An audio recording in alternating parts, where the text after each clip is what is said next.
Hello, welcome to Rob's Rapid Charger Reviews. Today we're at Dubbo. We're on our way to Broken Hill on this trip, so this is the last of the Tesla Superchargers for quite some time. But yes, let's have a look at what's here.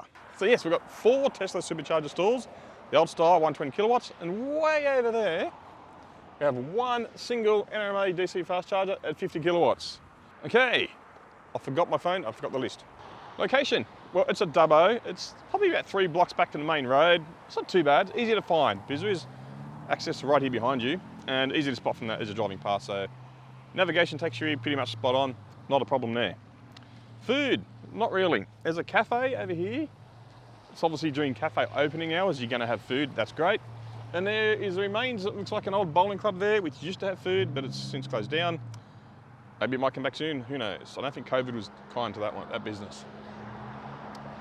Of course, there's also on the main street, you've got the usual fast food, things you can pick up on the way through before coming to the Supercharger. And there's a few pubs in town, so if you like a nice pub meal while you're charging, that's even better. Access, 24 hours, yes, good. Kid friendly, well, yeah. Over here we have cricket grounds, parks, play equipment, all that sort of stuff like that. So kid friendly, actually pretty good. Long vehicle towing, unfortunately, no. No long vehicle towing access here, unfortunately. Bummer there. Shelter, nope. Full sunlight, no rain protection, nothing. Even the NRMA one up there has no shelter either, so that's a bummer. Phone coverage. We have full 4G. We don't have 5G here yet, just 4G, so still good enough though. And we still have internet access with the car, so you can watch YouTube and things like that, not a problem, all good. Ease of finding, as I said earlier, very simple. Navigation takes you right to it, easy to spot when it lights up at night.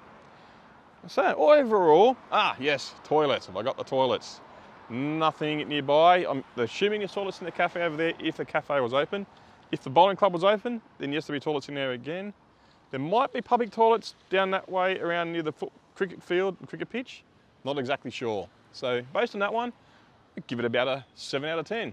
A 7 in case there's no toilets, and a 7 because even if there is toilets, it's out in the open.